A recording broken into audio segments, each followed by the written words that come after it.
Hello and welcome to this week's video for the Engine program, Rebuilding Ukraine through One-on-One Connections.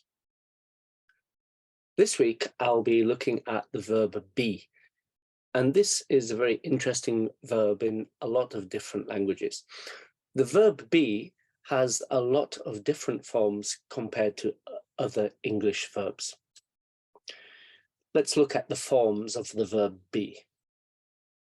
In the past, I was, you were, he was, she was, it was, we were, you were, they were. In the present, I am, you are, he is, she is, it is, we are, you are, they are.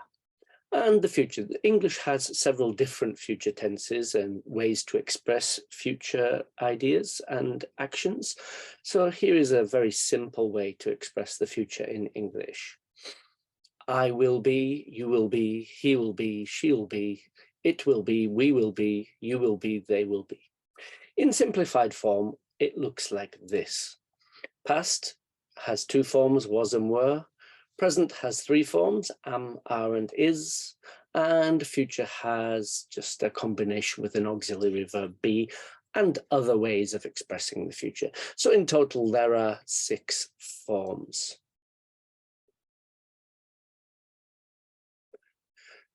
Many languages have several different versions of the verb be. So the verb be in English might translate in 2 or 3 or 4 different ways in different languages. The English verb has a lot of different uses. We use the verb be in cases where other languages might use different verbs. Many languages drop the verb be in a few places. And many languages drop the verb be in lots of places.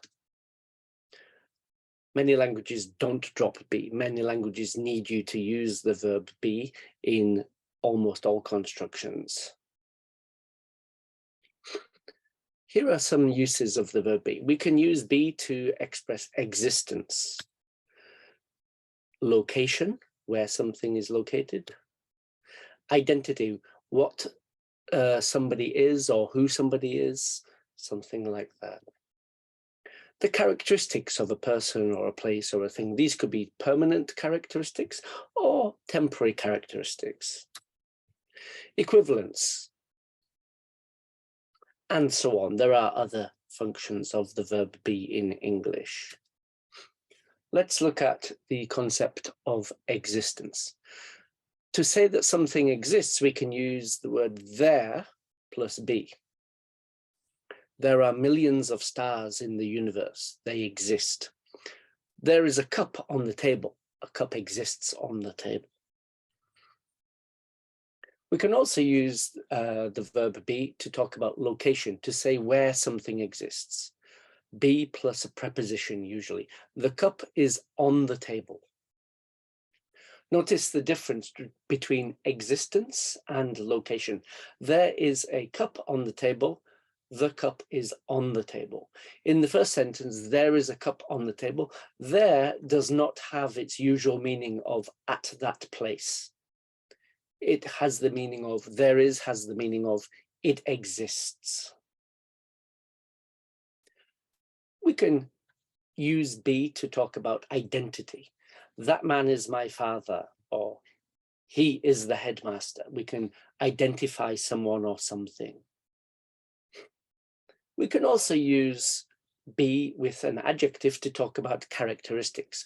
These could be temporary characteristics. I am happy, or permanent characteristics. He is tall. Some languages like Spanish, they have 2 different verbs here, one for permanent characteristics and one for temporary characteristics. But English only has one be verb for both. Be can also be used to express equivalence. That's the eternal truth. 2 plus 2 is 4. Hydrogen is the lightest element. Whales are mammals. These are things which are true at all times. Next, we come to the concept of copula drop or zero copula. One difference between English and Ukrainian is that the verb be can be dropped in Ukrainian. In English, we say, I am a teacher. In Ukrainian, in the present tense, it's possible to say, and forgive my pronunciation, я вчитель. There is no be verb here. It translates literally as I teacher. Also for location. In English, we use the verb be with the preposition. There is a cup on the table. This is existence and location. There is a cup on the table. In Ukrainian, it's possible to say, na stoli stoiti chashka. Again, forgive my pronunciation. English usually needs to use the be verb. In English, to make a negative of a basic sentence, we usually have to do several steps. English negation is usually quite complex. Ukrainian does not need this extra verb, just insert a ne. So positive in English, I know. For the negative, we need the auxiliary verb do with the negator attached to that auxiliary verb, I don't know. But in Ukrainian, я знаю, я не знаю. So basic sentences in English usually need this auxiliary with a negator, and the auxiliary holds information as to tense and person. But for sentences with be in English, we don't need this auxiliary verb. In this case, we can just carry out simple negation, inserting the word not, or maybe the end part of the expression nt after the verb. There isn't a cup on the table. He's not my father. I'm not happy. 2 + 2 isn't 5. So in contrast to basic sentences with a subject, verb, object, things like know or eat or have, in English, when we use be, the negator form is just nt or not. Now, here's something which is important for spoken fluency. In writing or formal speaking, English speakers are careful to show a singular or plural distinction. We use this in the verb forms. There is a cup on the table. This means just one. So the article a suggests just one, but also the verb form matches this, is. There are a lot of plates on the table. Again, a lot of, and the plural form plates with the verb are. However, in spoken casual English, this is often not the case. In casual talk, it is common to use the singular form of the verb in a reduced form with a plural amount. In formal speaking or writing, you might say, there are a lot of plates on the table. But in casual speaking, you might say,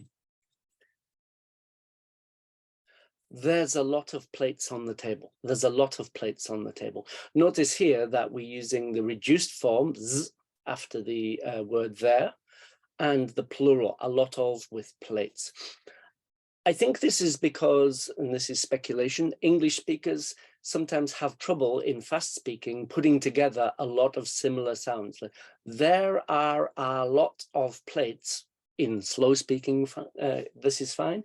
In fast speaking, there are a lot of plates. There are a lot of plates. The sound doesn't come out so smoothly. So if we put an z in there, there's a lot of plates.